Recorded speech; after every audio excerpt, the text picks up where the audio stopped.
1. Temperance. Eat not to dullness, drink not to elevation. 2. Silence. Speak not but what may benefit others or yourself. Avoid trifling conversation. 3. Order. Let all your things have their places, let each part of your business have its time. 4. Resolution. Resolve to perform what you ought, perform without fail what you resolve. 5. Frugality. Make no expense, but to do good to others or yourself, i.e., waste nothing. 6. Industry. Lose no time, be always employed in something useful, cut off all unnecessary actions. 7. Sincerity. Use no hurtful deceit, think innocently and justly, and, if you speak, speak accordingly. 8. Justice. Wrong none by doing injuries, or omitting the benefits that are your duty. 9. Moderation. Avoid extremes, forbear resenting injuries so much as you think they deserve. 10. Cleanliness. Tolerate no uncleanliness in body, clothes, or habitation. 11. Tranquility. Be not disturbed at trifles, or at accidents common or unavoidable. 12. Chastity. Rarely use venery but for health or offspring, never to dullness, weakness, or the injury of your own or another's peace or reputation. 13. Humility. Imitate Jesus and Socrates. My intention being to acquire the habitude of all these virtues, I judged it would be well not to distract my attention, by attempting the whole at once, but to fix it on one of them at a time, and, when I should be master of that, then to proceed to another, and so on, till I should have gone through the 13, and, as the previous acquisitionism might facilitate the acquisition of certain others, I rang at them with that view, as they stand above. Temperance first, as it tends to procure that coolness and clearness of head, which is so necessary where constant vigilance was to be kept up, and guard maintained against the unremitting attraction of ancient habits, and the force of perpetual temptations. This being accurate and established, silence would be more easy, and my desire being to gain knowledge at the same time that I improve it in virtue, and considering that in conversation it was obtained rather by the use of the ears than of the tongue, and therefore wishing to break a habit I was getting into of prattling, punning, and joking, which only made me acceptable to trifling company, I gave silence the second place. This in the next order, I expected would allow me more time for attending to my project in my studies. Resolution, once become habitual, would keep me firm in my endeavors to obtain all the subsequent virtues. Frugality and industry freeing me from my remaining debt, and producing affluence and independence, would make more easy the practice of sincerity and justice, etc., etc. Conceiving then, that, agreeably to the advice of Pythagoras in his golden verses, daily examination would be necessary, I contrived the following method for conducting that examination. I made a little book, in which I allotted a page for each of the virtues. I rolled each page with red ink, so as to have 7 columns, one for each day of the week, marking each column with a letter for the day. I crossed these columns with 13 red lines, marking the beginning of each line with the first letter of one of the virtues, on which line, and in its proper column, I might mark, by a little black spot, every fault I found upon examination to have been committed respecting that virtue upon that day. I determined to give a week's strict attention to each of the virtues successively. Thus, in the first week, my great guard was to avoid the least offense against temperance, leaving the other virtues to their ordinary chance, only marking every evening the faults of the day. Thus, if in the first week I could keep my first line, marked T, clear of spots, I supposed the habit of that virtue so much strengthened, and its opposite weakened, that I might venture extending my attention to include the next, and for the following week keep both lines clear of spots. Proceeding thus to the last, I could go through a course complete in 13 weeks, and 4 courses in a year.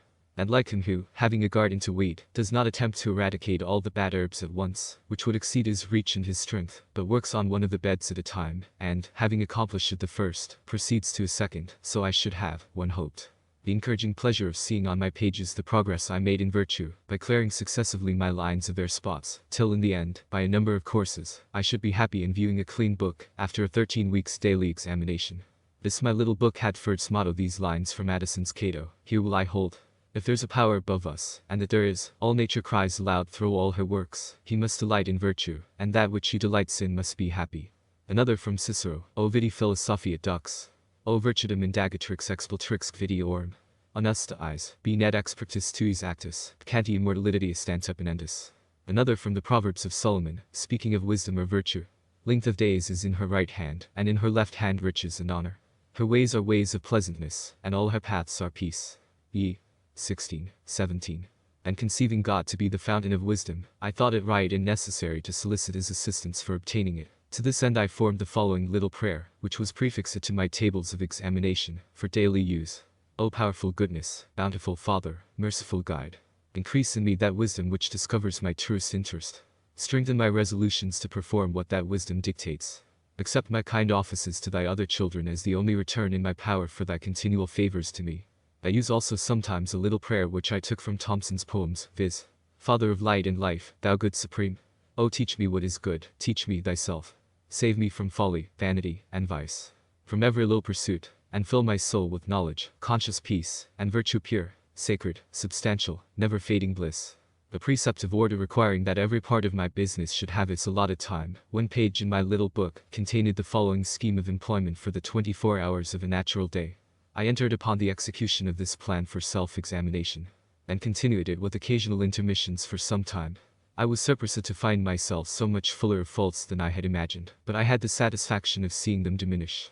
To avoid the trouble of renewing now and then my little book, which, by scraping out the marks on the paper of old faults to make room for new ones in a new course, became full of holes, I transferred my tables and precepts to the ivory leaves of a memorandum book, on which the lines were drawn with red ink that made a durable stain, and on those lines I marked my faults with a black lead pencil, which marks I could easily wipe out with a wet sponge.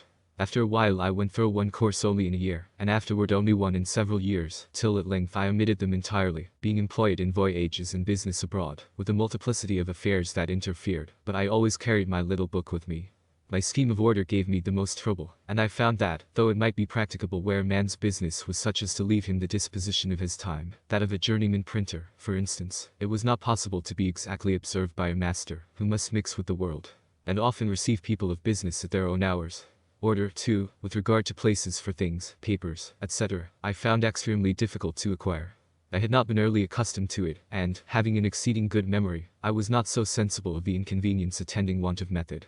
This article, therefore, cost me so much painful attention, and my faults in it vexed me so much, and I made so little progress in amendment, and had such frequent relapses, that I was almost ready to give up the attempt, and content myself with a faulty character in that respect, like the man who, in buying an axe of a smith, my neighbor, desired to have the whole of his surface as bright as the edge. The smith consented to grind it bright for him. If he would turn the wheel, he turned it, while the smith pressed the broad face of the axe hard and heavily on the stone, which made the turning of it very fatiguing. The man came every now and then from the wheel, to see how the work went on, and at length would take his axe as it was, without farther grinding. No, said the smith, turn on, we shall have it bright by and by. As yet, it is only speckled. Yes, said the man, but I think I like a speckled axe best. And I believe this may have been the case with many, who, having, for want of some such means as I employed, found the difficulty of obtaining good and breaking bad habits and other points of vice and virtue, have given up the struggle, and concluded that a speckled axe was best, for something, that pretended to be reason, was every now and then suggesting to me that such extreme nicety as I exacted of myself might be a kind of foppery in morals, which, if it were known, would make me ridiculous. That a perfect character might be attended with the inconvenience of being envied and hated, and that a benevolent man should allow a few faults in himself, to keep his friends in countenance. In truth, I found myself incorrigible with respect to order, and now I am grown old, and my memory bad, I feel very sensibly the want of it.